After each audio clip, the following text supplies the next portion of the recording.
الحمد لله نحمده ونستعينه ونستغفره ونؤمن به ونتوكل عليه ونعوذ بالله من شرور أنفسنا ومن سيئات أعمالنا من يهده الله فلا مضل له ومن يضلله فلا هادي له ونشهد أن لا إله إلا الله وحده لا شريك له ونشهد أن سيدنا وسندنا ومولانا محمدا عبده ورسوله أما بعد فقد قال الله تبارك وتعالى في القرآن المجيد أعوذ بالله من الشيطان الرجيم بسم الله الرحمن الرحيم إنا نحن نزلنا الذكر وإنا له لحافظون وقال الله تبارك وتعالى في مقام آخر وقال الرسول يا رب إن قوم اتخذوا هذا القرآن مهجورا صدق الله مولانا العظيم وبلغنا رسوله النبي الكريم ونحن على ذلك من الشاهدين والشاكرين والحمد لله رب العالمين۔ میرے قابل احترام بزرگان دین اور محترم مکرم نمازی بھائیوں اور میری مکرم مسلمان ماؤں بہنوں، جیسا کہ آپ حضرات کے علم میں ہے کہ آج کی نشست کا عنوان عظمت قرآن ہے۔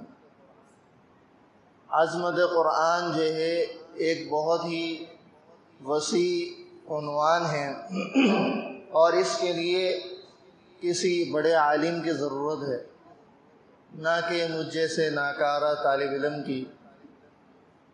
اللہ کے نام سے اور اللہ تعالی سے مدد چاہتے ہوئے آپ کے سامنے اس حوالے سے کچھ گزارشات پیش کروں گا۔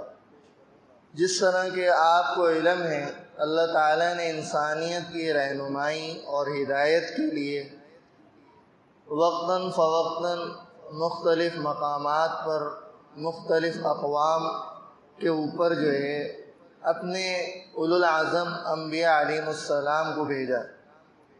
جتنے نبی دنیا میں آئے اللہ تعالیٰ نے ان کو کچھ نشانیاں اور کچھ معجزات عطا فرمائے، لیکن آپ صلی اللہ علیہ وسلم سے پہلے جتنے بھی نبی تھے ان کا زمانہ، ان کی قوم اور ان کی مدت ایک متعین مدت تھی، ایک متعین قوم تھی اور ایک قبیلہ جو خاص تھا یا کوئی قوم خاص تھی۔ تو اسی طرح ان کا جو معجزہ تھا اس کا دورانیہ بھی ایک خاص مدت تک کے لیے تھا، لیکن سب سے آخر میں آپ صلی اللہ علیہ وسلم کی بعثت ہوئی اور آپ صلی اللہ علیہ وسلم کی نبوت چونکہ ہمیشہ کے لیے ہے، تو اسی طرح آپ صلی اللہ علیہ وسلم کو کچھ ایسے معجزات عطا فرمائے، کچھ ایسی خصوصیات عطا فرمائیں کہ ان کی مدت بھی ہمیشہ کے لیے ہو۔ اس میں سے ایک معجزہ کیا ہے؟ قرآن کریم ہے۔ اس سے پہلے جتنی بھی کتابیں آئیں وہ ایک وقت مقرر تک تھیں، آج دنیا میں ناپید ہیں، ان کا کوئی نام و نشان نہیں ہے، کوئی دعویٰ نہیں کر سکتا کہ یہ ویسی ہی کتاب ہے جیسی اللہ کی طرف سے نازل ہوئی تھی، یا یہ ویسا ہی صحیفہ ہے جیسا کہ اللہ نے اس نبی پر اتارا تھا۔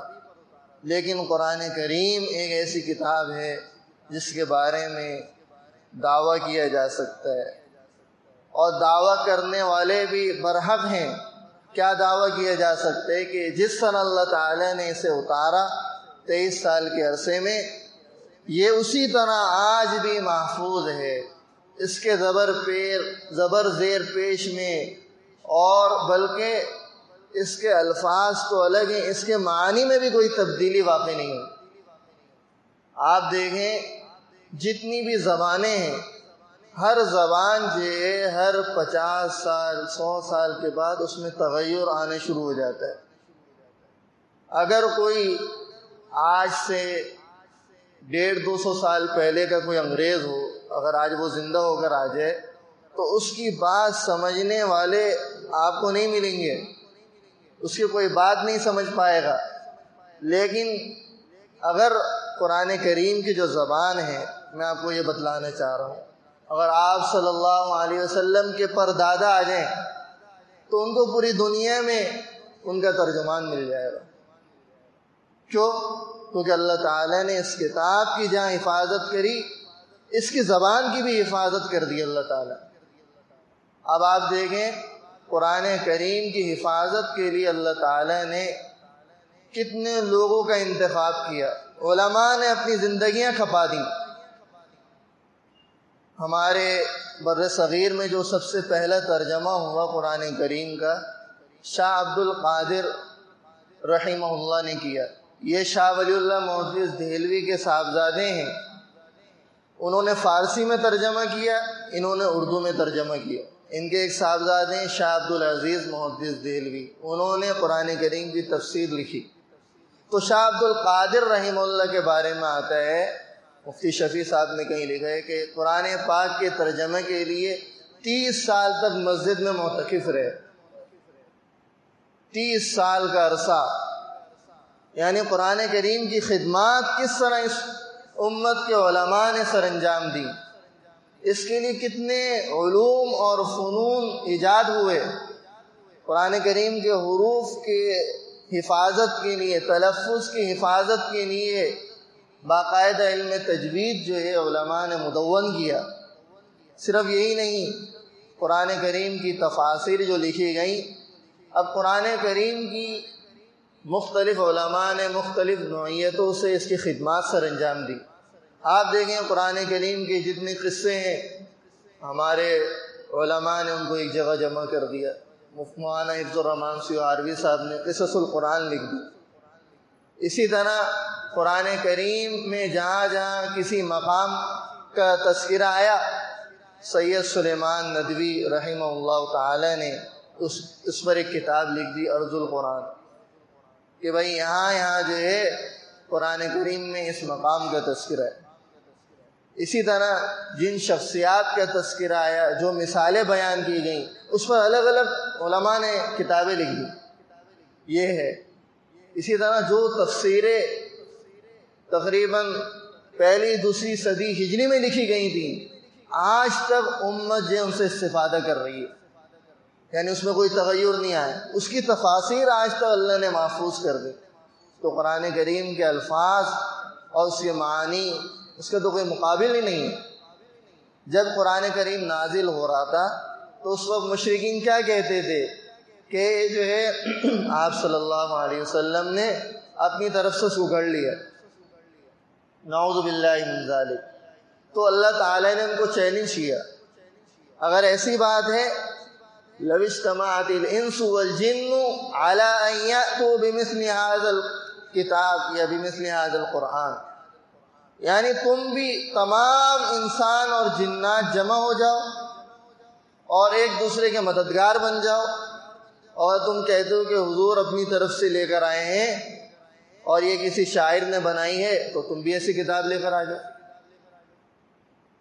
تمہارے پاس بھی تو بڑے فصیح و بلیغ یعنی ادیب موجود ہیں، شعراء موجود ہیں، بڑے بڑے مفکرین موجود ہیں، تمہیں بھی تو اپنی عربی میں بڑا ناز ہے، تم بھی تو بہت بڑے عربی دان ہو، تم بھی ایسا کلام لے کر آ جاؤ۔ اگر تم اس کو اللہ کی طرف سے نہیں مانتے، لیکن وہ جو ہے اس چیلنج میں ناکام ہو گئے۔ پھر اللہ تعالیٰ نے ایک چیلنج یہ کیا کہ چلو تم اس طرح کی کتاب لے کر نہیں آ سکتے، اب تم کہتے ہو کہ حضور نے اس کو اپنی طرف سے گھڑ لیا ہے، تم ایسا کرو اس کتاب کی طرح کی 10 صورتیں لے کر آ جاؤ۔ کتنی؟ لیکن 10 صورتیں بھی نہیں لا سکے، 10 صورتیں بھی نہیں لا سکے۔ اس کے بعد کہا کہ چلو 10 صورتیں نہیں لا سکتے، ایک صورت لے کر آ جاؤ۔ ایک صورت بھی نہیں لا سکے، بلکہ ایک صورت کیا، ایک آیت بھی نہیں لا سکے۔ اور قیامت کی صبح تک یہ اللہ تعالیٰ کا چیلنج ہے، یہ اس پر جو ہے کوئی پورا نہیں اتر سکتا۔ اللہ نے اس کتاب کی ایسی حفاظت کی، اور یہ چونکہ کتاب ایسی کتاب ہے، اس سے پہلے جتنی کتابیں آئیں ان سب کا جامع ہے۔ تورات، زبور، انجیل اور دوسرے صحیفے، صحف ابراہیم و موسیٰ، سب اس کو اللہ تعالیٰ نے جو یہ ساری کتابوں کو، سارے صحیفوں کو قرآن کریم میں جمع کر دیا۔ جس طرح ہم کہتے ہیں آپ صلی اللہ علیہ وسلم کی شخصیت جامع ترین شخصیت ہے، آپ صلی اللہ علیہ وسلم کے کمالات، آپ صلی اللہ علیہ وسلم کی تاریخ، آپ صلی اللہ علیہ وسلم کی جامعیت، اس کا کوئی مثال نہیں دے سکتا۔ ہر آدمی کے لیے حضور کی زندگی نمونہ ہے۔ اسی طرح قرآن کریم کے اندر بھی ہر آدمی کے لیے ہدایت کا سامان ہے۔ اب آپ دیکھیں قرآن کریم کی عظمت کا اندازہ لگائیں۔ جب کائنات کا وجود نہیں تھا اس وقت اللہ تعالیٰ نے سورہ طٰہٰ کی تلاوت فرشتوں کے سامنے کی۔ فرشتے حیران رہ گئے، کہنے لگے کہ کس قدر خوش نصیب ہوں گے وہ لوگ جن کی زبانوں پر اس کلام کی تلاوت ہوگی۔ یہ کہنے لگے کس قدر خوش نصیب ہوں گے وہ لوگ جن کے سینوں میں یہ کلام محفوظ ہوگا، اور کہنے لگے کہ کس قدر خوش نصیب ہوگی وہ امت جس کے اوپر یہ کلام اتارا جائے گا۔ پہلی جو کتابیں تھیں وہ صرف کتابیں تھیں، اس کو اللہ تعالیٰ نے اپنا کلام بنایا، یہ اللہ تعالیٰ سے نکلا ہے، اس کا کوئی مقابلہ نہیں کر سکتا۔ جو آدمی قرآن کریم کے ساتھ جڑ جاتا ہے اللہ تعالیٰ اس کو بلندیاں عطا فرماتے ہیں۔ اب آپ دیکھیں جب تحریک ریشمی رومال چلی، یہ بڑی عظیم الشان تحریک تھی بر صغیر کی، انگریز کو بھگانے کے لیے حضرت شیخ الہند اور ان کے شاگردوں نے اس کو جو جاری کیا تھا، لیکن بعد میں بغاوت کے بعد یہ جو ختم ہوئی اور حضرت شیخ الہند صاحب گرفتار ہوئے اور دوسرے جو ان کے شاگرد تھے ان کو گرفتار کیا گیا۔ تو دہلی میں حضرت امام الاولیاء حضرت لاہوری علیہ رحمت، مولانا احمد علی لاہوری، انگریز نے کہا کہ ان کو جو ہے شہر بدر کر دیا جائے تاکہ کوئی ان کو پہچان نہ سکے، اور ان کو جو ہے لاہور میں اتار دیا، کسی یعنی ایسے علاقے میں جو بالکل ہی ناواقف ہو لوگ۔ وہاں پر حضرت نے ایک مسجد میں درس قرآن شروع کیا، اور اس کی تاثیر ایسی تھی کہ سارے بر صغیر سے علماء ان سے ترجمہ سیکھنے آ رہے، اور انگریز سمجھ رہا تھا کہ میں جو ہے ان کو ختم کر دوں گا۔ انہوں نے اپنا تعلق قرآن کریم کے ساتھ جوڑا۔ ابھی تھوڑے ہی پچھلے سال یا اس سال شروع میں ان کی ایک تفسیر آئی ہے، اس کا نام ہے تفسیر لاہوری، جو تقریباً 8 یا 10 جلدوں میں مولانا عبدالسمیع شہید جو اکھڑ و کھٹک کے شیخ الحدیث اور محتمم تھے انہوں نے اسے مرتب کیا، یعنی ان کا نام آج تک موجود ہے۔ اسی طرح ان کا ایک ترجمہ ہے قرآن عزیز، وہ بھی جو لاہور میں شائع ہوتا ہے، وہ ایسا ترجمہ ہے کہ آدمی اس سے استفادہ کر سکتا ہے۔ یعنی آپ دیکھیں جس نے جس طرح کا تعلق اپنایا اللہ نے اس کو دوام عطا فرما دیا۔ حضرت شیخ الہند جن کے بارے میں آپ کی تذکرہ کیا، انہوں نے ترجمہ لکھا۔ انہوں نے کب ترجمہ لکھا؟ جب ان کو جزیرے مالٹا میں ان کو قید کر دیا، اسیری کے ایام میں 3 سال 3.5 سال وہاں قید رہے، انہوں نے قرآن کریم کی خدمت سر انجام دی، ایسا ترجمہ لکھا۔ یہ ترجمہ ایسا ہے، اور اس کے اوپر جو تفسیر لکھی بعد میں اس کا جو حضرت شیخ کا انتقال ہو گیا تھا، حضرت مولانا شبیر احمد عثمانی صاحب نے یہ تفسیر مکمل کی۔ یہ ترجمہ اور تفسیر سعودی عرب سے باقاعدہ وہاں کی حکومت نے شائع کی، دبئی حکومت نے شائع کی، اور افغانستان میں افغان زبان میں اس کا ترجمہ کیا گیا۔ صرف یہی نہیں، بنگلہ دیش میں بنگالی زبان میں اس کا ترجمہ کیا گیا، یعنی ایسی انگریزی زبان میں اس کا ترجمہ کیا گیا۔ حضرت شیخ الہند کے ترجمے کا ترجمہ یعنی اللہ نے کیسی پذیرائی عطا فرمائی۔ اب جو لوگ یہ سمجھ رہے ہیں کہ ہم جو قرآن کریم جلا کر اس کو مٹا دیں گے، یہ ان کی بھول ہے۔ یہ صرف ابھی نہیں بلکہ جب سے قرآن کریم آیا ہے اس وقت بھی کافر کیا کہتے تھے؟ وَقَالَ الَّذِينَ كَفَرُوا لَا تَسْمَعُوا لِهَذَا الْقُرْآنِ وَالْغَوْا فِيهِ لَعَلَّكُمْ تَغْلِبُونَ کہ تم جو ہے یہ قرآن کریم مت سنو اور جہاں پڑھا جائے وہاں پر جو ہے شور و شغف کرو تاکہ کوئی اس کو سن نہ سکے، کیونکہ جو آدمی بھی اسے سنتا تھا اس کی تاثیر اس کے دل کے اندر کھر کر جاتی تھی۔ آپ دیکھیں شعراء جو ہیں، بڑے جاہلیت کے جو شعراء تھے ان کا بڑا نام تھا، اسی میں جو ہے ایک شاعر تھا بلید اس کا نام ہے، اس نے جو ہے اسلام قبول کیا۔ لوگ کہتے تھے کہ بھائی تم اتنے بڑے جاہلیت کے شاعر ہو، ہمیں کچھ شاعری سناؤ، تو وہ کہتا تھا کہ ابعد القرآن، قرآن کے بعد بھی تمہیں شاعری سننی ہے؟ یعنی قرآن کریم کی موجودگی میں کسی شاعری کی کوئی ضرورت نہیں، یعنی ایسا کلام۔ اور وہ سورہ بقرہ کی تلاوت شروع کر دیا کرتا تھا۔ یعنی حضرت ابو بکر صدیق رضی اللہ تعالیٰ عنہ کو لوگوں نے شہر بدر کیا، کس وجہ سے؟ کیونکہ وہ مکہ میں اپنے گھر کے باہر ایک انہوں نے چبوترا یا کوئی جگہ بنائی ہوئی تھی، وہاں پر جو تلاوت شروع کر دیا کرتے تھے۔ مشرکین مکہ کی عورتیں اور بچے آ کر تلاوت سنتے تھے، ان کے اندر ایک انقلاب برپا ہو جایا کرتا تھا۔ اس ڈر سے کہ یہ مسلمان نہ ہو جائے، مشرکین نے ان کو مکہ سے دور کر دی۔ لیکن قرآن کی روشنی ساری دنیا میں پھیل کر رہی، اسی طرح یہ ہمیشہ پھیلتی اور پھولتی رہے گی۔ آپ دیکھیں جتنے لوگ اسلام قبول کر رہے ہیں، کوئی اور مذہب اتنا اللہ کے ہاں قبولیت کے درجہ حاصل نہیں کر سکا۔ کوئی لوگ جو ہے صرف اسلام ہی قبول کر رہے ہیں، کوئی اور مذہب اختیار نہیں کر رہے۔ تو اسی طرح اب ضرورت اس بات کی ہے کہ ہم لوگ کیا کریں، قرآن کریم کے جو حقوق ہمارے اوپر عائد ہوتے ہیں ان حقوق کو بجا لائیں۔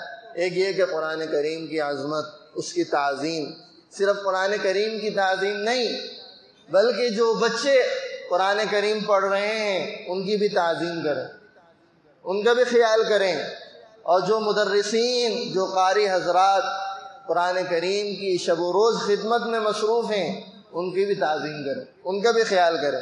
آج ہمارے ہاں سب سے زیادہ نچلا طبقہ کون سمجھا جاتا ہے؟ امام اور مؤذن اور قرآن پڑھانے والا قاری اور جو علماء۔ ہمیں چاہیے کہ ہم ان کے مقام کو سمجھیں اور ان کی تعظیم صحیح طور پر ادا کریں تاکہ لوگوں کو پتہ ہو کہ یہ سب سے زیادہ معزز ترین لوگ ہیں۔ آج ہمارا رویہ کیسے ہے ایک قاری کے بارے؟ بولتے ہیں قاری ادھر آ، ایسے نہیں ہوتا نائی کو بلا رہے ہیں یا پان والے کو بلا رہے ہیں، اس کو بھی جو ہے ہم ادب احترام کے ساتھ بلاتے ہیں، لیکن ایک قاری کی کیا تعظیم، جو بیچارہ اپنی زندگی قرآن کریم کی خدمت میں جس نے لگا دی، نہ اپنی بیوی کا اسے خیال، نہ بچوں کا کوئی خیال، کسی کی کوئی پرواہ نہیں، اسے کیا دے رہے ہیں ہم؟ 10-20 ہزار روپے دے رہے ہیں، اس سے کتنا کام لے رہے ہیں؟ آپ ذرا پڑھا کر تو دیکھیں کسی بچے، سب سے زیادہ مشکل ترین کام۔ لیکن ہمارا رویہ کیسا ہے؟ ہم اپنے رویے کو ٹھیک کریں۔ ہمیں اس سے تو شکوہ ہے، اپنے آپ سے شکوہ نہیں ہے۔ ہمیں اپنے اوپر بھی غور کرنا چاہیے، ہم کتنی تعظیم کر رہے ہیں قرآن پڑھانے والوں کی۔ اس کے ساتھ جو قرآن کریم کے جو حروف ہیں ان کو صحیح طور پر ادا کرنا، یہ بھی قرآن کریم کا حق ہے، اور قرآن کریم کی تلاوت یہ بھی قرآن کریم کا حق ہے۔ آج ہم اس سے غافل ہیں۔ وَمَنْ أَعْرَضَ عَنْ ذِكْرِي فَإِنَّ لَهُ مَعِيشَةً ضَنْكًا، جب تم میری نصیحت سے غفلت برتو گے، قرآن کریم کو تلاوت نہیں کرو گے تو میں تمہاری زندگیاں تنگ کر دوں گا۔ آج ہر آدمی پریشان ہے، کیا وجہ ہے؟ پہلے زمانے میں فجر پڑھتے تھے اور تلاوت کرتے تھے، اب فجر ہی نہیں پڑھتے تو تلاوت کیا کریں گے؟ تو اس لیے بھائی فجر کی نماز کا اہتمام ہو، اور فجر کے بعد پاؤں سے پارہ ہی صحیح، پاؤں نہیں پڑھ سکتے کم سے کم ایک رکوع پڑھ لیں۔ اس کے ساتھ قرآن کریم کا ایک حق یہ ہے کہ قرآن کریم کے جتنے احکامات ہیں ان پر عمل کیا جائے۔ میں نے جو آیت خطبے میں پڑھی، آپ صلی اللہ علیہ وسلم شکوہ کریں گے، کیا شکوہ؟ قیامت والے دن کہ میری اس قوم نے قرآن کریم کو پس پش ڈال دیا تھا۔ کیا کرا تھا؟ اب آپ دیکھیں ہم لوگ قرآن کریم کے احکامات کو پس پش ڈالنے نہیں ڈال رہے۔ ہمیں اپنی سوسائٹی اور برادری کے احکامات زیادہ عزیز ہیں، ہمیں ان کی زیادہ پرواہ ہے، لیکن قرآن کے احکامات کی کوئی پرواہ نہیں۔ ابھی ہمیں یہاں پر 75 سے اوپر سال ہو گئے، پونے صدی سے زیادہ گزر گئی پاکستان بنے ہوئے، لیکن پاکستان کا جو مقصد تھا قرآن کریم کا نفاذ آج تک نہیں ہو سکا، جس کے لیے قربانیاں دی گئیں، خون بہایا گیا، مسلمان عورتیں جو بیوہ ہوئیں، بچوں کی عصمت یعنی لوٹی گئی، لیکن وہ باہر نہیں ملی۔ تو اس لیے قرآن کریم پر عمل کریں، چاہے اجتماعی طور پر ہو یا انفرادی طور پر ہو۔ اب آپ دیکھیں انفرادی طور پر تو پھر بھی عمل ہو رہا ہے، لیکن حکومتی سطح پر قرآن کریم کے جو احکامات ہیں وہ کہاں نافذ ہیں؟ تو یہ اللہ کے رسول شکوہ نہیں کریں گے ہاں کہ قرآن کریم کے جو احکامات اجتماعی طور پر تھے اس امت نے اسے پس پش ڈال دیا تھا۔ قرآن کریم کے کتنے احکامات ہیں جو حکومت کو نافذ کرنے چاہیے لیکن نافذ نہیں کر رہی۔ پوری دنیا کا سروے کریں، آپ مجھے بتائیں کہاں پر نافذ ہیں؟ ہاں کہاں پر جو ہے ایک جو زنا کرنے والا ہے اور شادی شدہ ہے کہاں اسے رجم کیا جاتا ہے؟ کہاں پر ایک چور کے ہاتھ کاٹے جاتے ہیں؟ کہاں پر شراب پینے والے پر حد یعنی شراب کی جو حد ہے وہ نافذ کی جاتی؟ آپ بتائیں نا، کہیں پر بھی نہیں۔ تو اس لیے ہمیں جو ہے لوگوں کو بتلانا چاہیے، لوگوں کے اندر شعور اجاگر کرنا چاہیے، ورنہ حضور شکوہ کریں گے۔ تو یہ ہم اجتماعی طور پر دیکھیں کتنی بڑی غفلت کا شکار ہے پوری امت۔ تو یہاں پر ہمارے اوپر عذاب نہیں آئے گا تو کیا آئے گا؟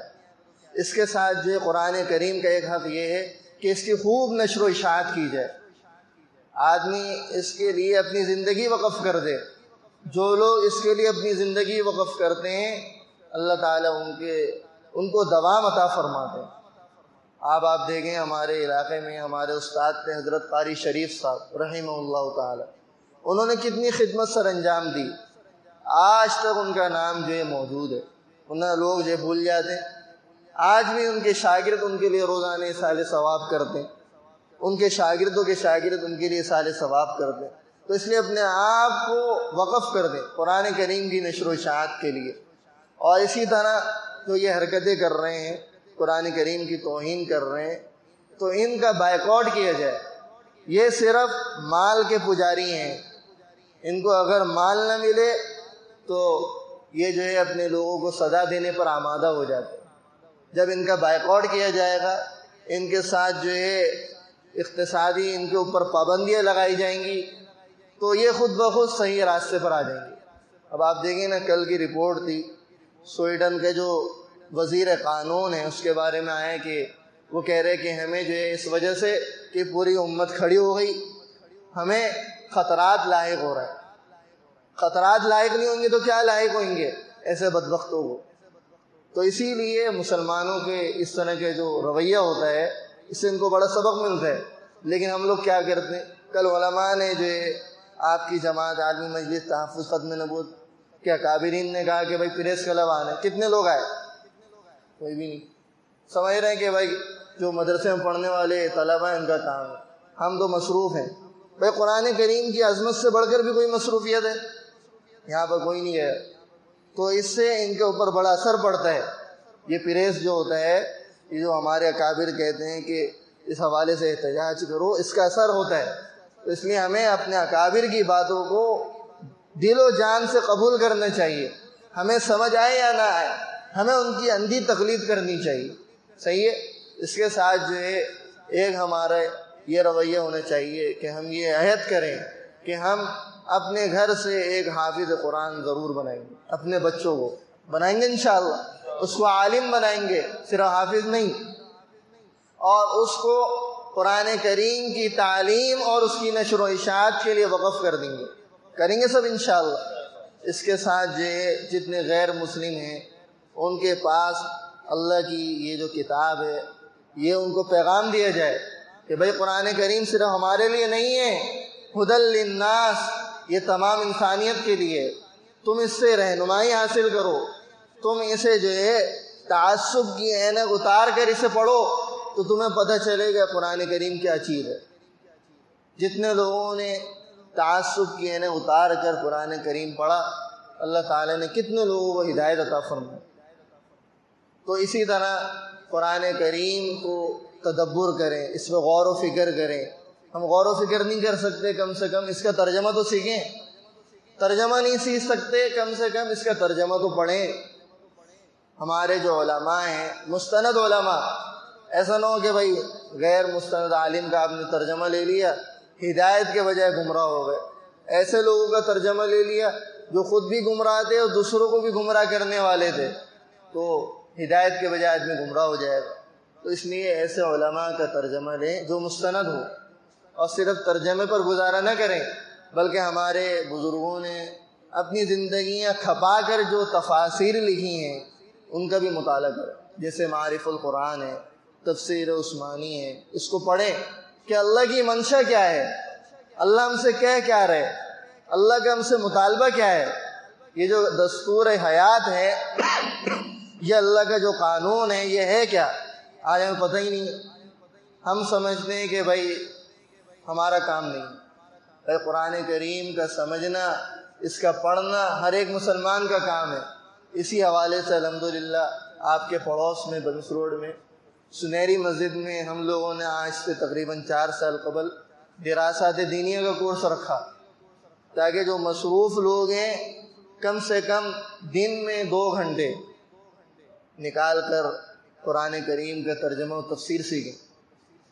صبح 7 بجے سے 9:30 بجے تک کلاس ہوتی ہے، اور ہفتہ جمعے اور اتوار کی چھٹی ہوتی ہے، تو اس میں آنے کا اہتمام کریں۔ اگلے سال سے ابھی سے عہد کر لیں کہ بھائی میں نے وہاں داخلہ لینا ہے، تاکہ ایک دفعہ تو ہماری نظر سے قرآن کریم کا ترجمہ، اس کے معانی، اس کے مطلب ہماری نظر سے گزر جائے، تاکہ ہمیں پتہ تو ہو، ہم اپنے بچوں کی صحیح تربیت تو کر سکیں۔ ہمیں آج پتہ ہی نہیں ہے۔ بھائی یہ جو ٹوٹی پھوٹی کچھ گزارشات آپ کے سامنے کی، اللہ تعالیٰ سب سے پہلے مجھے، اس کے بعد آپ کو عمل کی توفیق عطا فرمائے۔ وآخر دعوانا الحمدللہ رب العالمین، الصلاۃ والسلام علی رسول سیدنا و مولانا محمد۔ یا اللہ ہم سب کے قسم کے گناہوں کو معاف فرما۔ اے اللہ ہمارے انفرادی، اجتماعی، گھریلو، خاندانی اور ملکی اور بین الاقوامی جتنے مسائل ہیں، اے اللہ ان سب کو حل فرما۔ اے اللہ ہم سب کو صراط مستقیم پر چلنے کی توفیق عطا فرما۔ اے اللہ صراط مستقیم پر چلنا ہم سب کے لیے سہل اور آسان فرما۔ اے اللہ ہمارے نہ چاہتے ہوئے بھی اے اللہ ہمیں صحیح راستے پر، اے اللہ تو محض اپنی توفیق اور اپنے فضل سے گامزن فرما۔ اے اللہ ہم سب کو اے اللہ صحیح راستے پر چلتے ہوئے اے اللہ ہم سب کو موت عطا فرما۔ اے اللہ جب تک موت نہ آئے، جب تک تو راضی نہ ہو، اے اللہ ہم سب کے جملہ مسائل حل فرما۔ اے اللہ ہم سب کے رزق میں برکتیں اور وسعتیں اور گشادیاں پیدا فرما۔ اے اللہ حلال طیب پاکیزہ بابرکت رزق عطا فرما۔ اے اللہ ہماری نسلوں کی تربیت فرما۔ اے اللہ ہر قسم کی شر سے، ہر قسم کے فساد سے اور ہر قسم کی برائی سے، فتنے سے، آزمائش سے ہماری نسلوں کی، امت مسلمہ کی حفاظت فرما۔ اے اللہ ہم سب کو قرآن کریم کے حقوق کی ادائیگی کی توفیق عطا فرما۔ اے اللہ قرآن کریم کی تعظیم ہم سب کے دلوں میں پیوست فرما، تلاوت کے اہتمام کی توفیق عطا فرما۔ اے اللہ ہماری بچوں کو، اے اللہ ہماری بچیوں کو اے اللہ حاملین قرآن بنا۔ اے اللہ قرآن کا داعی بنا۔ اے اللہ قرآن کریم کا سمجھنا اے اللہ ہم سب کے لیے سہل اور آسان فرما۔ اے اللہ اس کی خدمات کے لیے اے اللہ ہم سب کو قبول فرما۔ اے اللہ یہاں ہمارا جو بیٹھنا ہے اس کو اپنی بارگاہ میں قبول فرما، اس کا ثواب حضور اکرم صلی اللہ علیہ وسلم کو پہنچا۔ اے اللہ تمام انبیاء، صحابہ، تابعین، تبع تابعین، علماء، اسلاف کو، اے اللہ تمام امت مسلمہ کو اس کا ثواب پہنچا۔ وصلی اللہ علی النبی الکریم۔